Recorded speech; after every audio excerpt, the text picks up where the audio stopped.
ஒரு கன்ஃபெஷன், ஒரு வார்னிங், இது எல்லாம் ஒரு மேனுஸ்கிரிப்டுக்குள்ளே இருக்குது. இதை ரீட் பண்ண ஆரம்பித்த ஹீரோயினுக்கு வெளியே வரவே முடியாது. ஸோ பீட் வெரிட்டி ஒரு ஆட்டோபயோகிராஃபி. இந்த ஆட்டோபயோகிராஃபி ஸ்டார்ட் ஆகிறதுக்கு முன்னாடியே வந்துட்டு வெரிட்டி ஒரு வார்னிங் கொடுக்குறாங்க. என்னென்ன, இந்த ஆட்டோபயோகிராஃபியை நீங்கள் ரீட் பண்ணிட்டீங்க அப்படின்னா என்ன நீங்கள் வெறுக்க ஆரம்பிச்சிடுவீங்க. ப்ளஸ் இன்னொன்று சொல்கிறாங்க என்னென்னா, ஆட்டோபயோகிராஃபியில் எல்லாமே இருக்கும். ஜஸ்ட் ரீடர்ஸை லைக் பண்ணுற வைக்கிற மாதிரி மட்டும் எழுதிருக்கக்கூடாது. அவங்களோட டார்க்கஸ்ட் ட்ரூத், வெளியே வர ட்ரூத்ஸ் எல்லாமே வந்துட்டு அந்த ஆட்டோபயோகிராஃபியில் இருக்கணும். ஸோ இதுக்கு மேலே நீங்கள் ரீட் பண்ண போகிறீங்க அப்படின்னா ரீட் பண்ணுங்க அப்படிங்கிற மாதிரி சொல்லி தான் ஸ்டார்ட் பண்ணுறாங்க.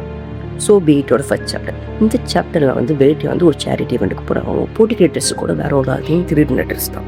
இதெல்லாம் சேரிட்டி ஈவெண்ட்டுக்கு போகிறாங்க அப்படின்னா வந்து ஃப்ரீ ட்ரிங்க்ஸ் கிடைக்கும். ப்ளஸ் நிறைய இன்வெஸ்டர்ஸ் இருப்பாங்க. அவங்க பெரிய பிளானோட தான் வந்து அந்த சேரிட்டி ஈவெண்ட்டுக்குமே போகிறாங்க. அவங்க வந்து ட்ரிங்க்ஸ் ஆர்டர் பண்ணி ட்ரிங்க்ஸ் குடிச்சிக்கிட்டு இருக்கும்போது எல்லாத்தையும் அந்த க்ரௌடு தேடி பார்த்துக்கிட்டு இருக்காங்க. அப்போ தான் வந்துட்டு ஒரு ஆளை பார்க்குறாங்க. அது வேறு யாரும் கிடையாது, அது ஜெர்மி வந்து வெரிட்டியை பார்க்குறாங்க. வெரிட்டி வந்து ஜெர்மியை பார்த்துக்கிட்டு இருக்காங்க.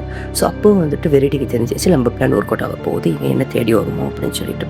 ஸோ அது மாதிரி வெயிட் பண்ணிகிட்டே இருக்கிற மாதிரி அவங்களும் வந்து தேடி வராங்க வெரிட்டியை. ஆனால் வெரிட்டி எக்ஸ்பெக்ட் பண்ணாத அளவுக்கு ஒன்று பண்ணுறாங்க ஜெர்மி. என்னென்னா, வெயிட்டை வந்துட்டு நீங்கள் ட்ரிங்க்ஸு கொடுக்காதீங்க, நீங்கள் வாட்டர் கொடுங்க உங்களுக்கு அப்படின்னு சொல்லிடுறாங்க. வெரிட்டிக்கு சரியான கோவம், என்னடா இது சம்மந்தமே என்னன்னு பேசிக்கிட்டு இருக்காங்க. ஸோ அப்போ தான் வெரிட்டிக்கும் ஜெர்மனிக்கும் வந்து கான்வர்சேஷன் இருக்குது.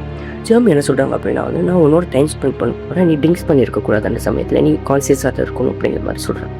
ஸோ வெரிட்டிக்கு அப்போ தெரிஞ்சிச்சு அவங்களோட பிளான் ஒர்க் அவுட் ஆகிடுச்சு அப்படின்ட்டு. 2 பேருக்குள்ளேயே அந்த அளவுக்கு கெமிஸ்ட்ரி, அந்த ஒரு நாள் அந்த பேசுறதுலேயே வந்துட்டு அந்த அளவுக்கு கெமிஸ்ட்ரி இருக்குது.